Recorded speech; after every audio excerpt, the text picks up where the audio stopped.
मिरहिए में गई समाई, ओ समाई भक्तन की भाव भरी भक्ति। मिरहिए में गई समाई, ओ समाई भक्तन की भाव भरी भक्ति। भक्तन की भाव भरी भक्ति, भक्तन की भाव भरी भक्ति। ओ मेरे ही में गई समाई, समाई भक्तन की भाव भरी भक्ति। जय श्री कृष्णा, राधे राधे। हमारे प्राण प्रिय श्री ठाकुर जी के भाव भी अपने इन शुद्ध निष्काम भक्तों के प्रति ऐसे ही हैं। भक्ति दो प्रकार की होती है। सकाम भक्ति जो कामना युक्त भक्ति होती है, जिसमें ईश्वर आगे और भक्त पीछे चलता है, और दूसरी भक्ति निष्काम भक्ति, जहाँ कोई कामना है ही नहीं, जो संत भी कहते हैं और ग्रंथ भी कहते हैं। यहाँ तक कि ठाकुर जी स्वयं कहते हैं कि अगर मेरे भक्त की चरण धूलि मुझ पर पड़ जाए तो मैं भी पवित्र हो जाता हूँ। वो सकाम भक्तों की बात नहीं, निष्काम भक्तों की बात है। इस विषय में एक कथा है, हो सकता है कि आप सब में कई लोगों ने सुनी भी हो। श्री धाम वृंदावन में ऐसे ही एक निष्काम ठाकुर जी के भक्त रहते थे। उनका नाम था फक्कड़ बाबा। यमुना किनारे रहते थे। उनका नित्य प्रति नियम था बिहारी जी के दर्शनों का। वे समय और रास्ता भी उनका निश्चित था।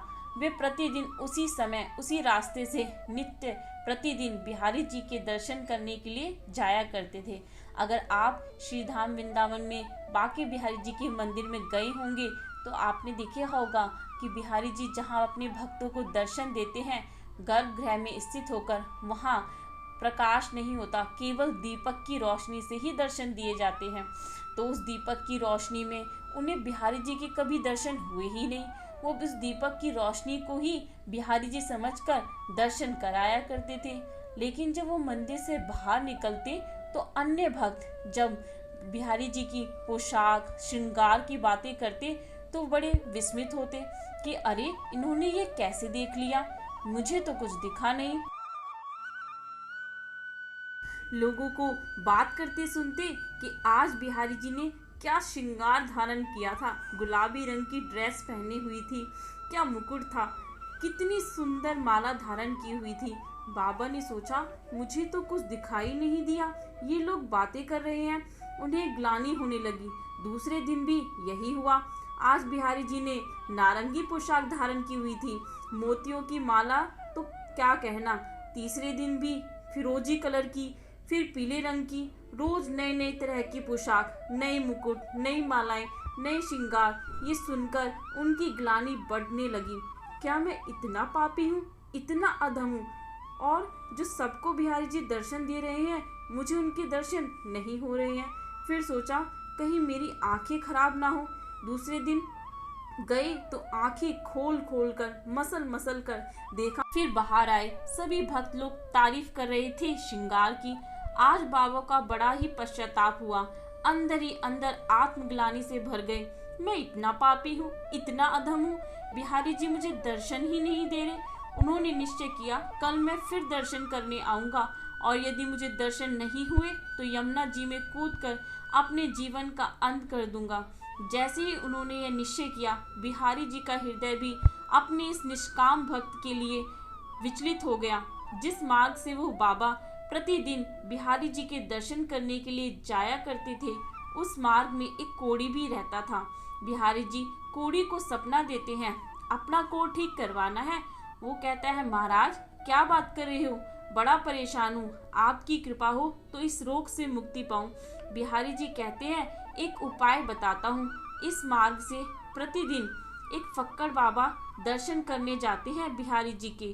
उनके चरण पकड़ लेना और तब तक ना छोड़ना जब तक वो ये कह ना दे कि जा बिहारी जी तेरा कोढ़ ठीक कर दे। वो कहेगा कि मैं बड़ा पापी हूँ, अधम हूँ, लेकिन तुम उसके पाँव मत छोड़ना जब तक वो कह ना दे। उसने कहा ठीक है। अगले दिन जैसे ही सवेरा हुआ, कोढ़ी अपने सपने के अनुसार यह निश्चय करके बैठा था कि जैसे ही बाबा आएंगे तो उनके पैर पकड़ लूंगा, और उनके इंतजार में बाट जो रहा था। तभी फक्कड़ बाबा दर्शन के लिए उस मार्ग से निकले। कोड़ी ने देखते ही उनके पांव पकड़ लिए। बाबा ने कहा, क्यों मेरे पांव पकड़ रहा है? मैं तो कितना पापी हूँ। औरों को तो बिहारी जी दर्शन देते हैं, मुझे तो दर्शन भी नहीं देते। कोड़ी बोला, नहीं नहीं महाराज, आप बस एक बार अपने मुख से कह दो कि जा तेरा बिहारी जी कोड़ ठीक कर दें, तभी मैं आपके पाँव छोड़ूंगा। बाबा बोले, नहीं, तू जानता नहीं, मेरे कहने से कुछ नहीं होगा। पर कोड़ी माना ही नहीं। फक्कड़ संत ने विचार किया, इस तरह तो मुझे विलम्ब हो जाएगा और कहीं दर्शन भी बंद ना हो जाए, इसलिए कह दिया उन्होंने कि अगर मेरे कहने से बिहारी जी तेरा कोट ठीक करते हैं तो जा, बिहारी जी तेरा कोट ठीक कर दे। फक्कड़ संत आगे चले गए और कोड़ी का कोट ठीक हो गया। फक्कड़ बाबा ने मंदिर पहुंचकर जैसे ही देखा कि आज बिहारी जी सामने खड़े हैं, उसे बड़ा ही अचंभा हुआ कि आज तक कभी दर्शन नहीं दिए, आज ऐसा क्या हो गया कि बिहारी जी ने मुझे दर्शन दे दिए। बाबा उल्हाना देने लगे कि क्या मैं इतना गया गुजरा था कि आज तक आपने मुझे दर्शन नहीं दिए, और आज ऐसी क्या खास बात हुई जो आज आप मेरे सामने आ गए। बिहारी जी मुस्कुराकर कहते हैं, क्या करूं, जितने भी यहाँ आते हैं मुझसे मांगने के लिए आते हैं, एक तू ही ऐसा था जिसने मुझसे आज तक कुछ नहीं मांगा।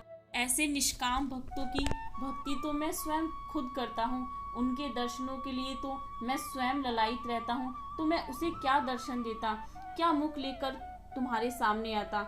आज जब तुमने मांग लिया है कि अगर मेरे कहने से बिहारी जी तेरा कोट ठीक करते हो तो जा, बिहारी जी तेरा कोट ठीक कर दे, तो आज मैं तुझे अपने मुख दिखाने के काबिल हुआ हूँ। इसीलिए बिहारी जी कहते हैं, ओ मेरी ही ये मी गई समाई, ओ समाई भक्तन की भाव भरी भक्ति, मेरे ही ये मी गई समाई, ओ समाई भक्तन की भाव भरी भक्ति, मेरी जू एक चुल्लू जल पे, मेरी जू एक चुल्लू जल पे बिक जाऊं, एक तुलसी दल पे बिक जाऊं, एक तुलसी दल पे, प्रेमी रस सुधा पिवाई, ओ पिवाई भक्तन की भाव भरी भक्ति, मेरे ही में गई समाई, ओ समाई भक्तन की भाव भरी भक्ति, भक्तन की भाव भरी भक्ति, संतन की भाव भरी भक्ति, भक्तन की भाव भरी भक्ति, संतन की भाव भरी भक्ति, ओ मेरे ही में गई समाई, ओ समाई भक्तन की भाव भरी भक्ति। ये है निष्काम भक्ति, ये है वो भाव जो उसे भी शर्मिंदा कर दे। ऐसे भक्त जिनके लिए ठाकुर जी खुद कहते हैं कि ऐसे भक्तों की चरण रज अगर मुझ पर पड़े तो मैं भी पवित्र हो जाता हूँ। सकाम भक्ति नहीं, ठाकुर जी की पूजा अपनी आवश्यकता की पूर्ति के लिए करें, बल्कि हमें ठाकुर जी की निष्काम भक्ति करनी चाहिए कि हमें जीवन में धन दौलत संपदा सुख मिले न मिले, परंतु नित्य प्रतिदिन उनके दर्शन मिलते रहे, वो हमारे हृदय आसन पर सदैव विराजमान रहे, आंखों में उनके प्रति जो दर्शन की लालसा है वो पूरी होती रहे, बस यही चाहिए। बाकी सब आप उन पर छोड़ दीजिए।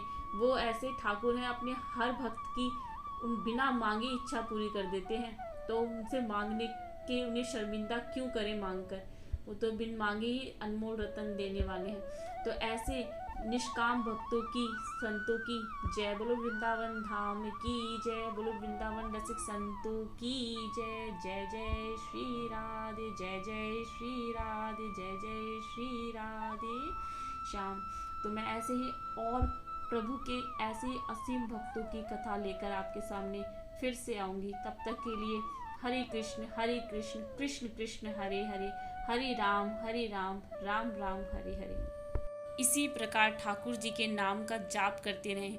कलयुग केवल नाम आधारा, कलयुग में केवल नाम जाप करने से ही प्रभु के प्रति अपने असीम प्रेम को व्यक्त किया जा सकता है, उन्हें प्राप्त किया जा सकता है, उनके प्रति अपने हृदय की भक्ति को पवित्र किया जा सकता है, स्वयं को पवित्र किया जा सकता है। हरे कृष्ण।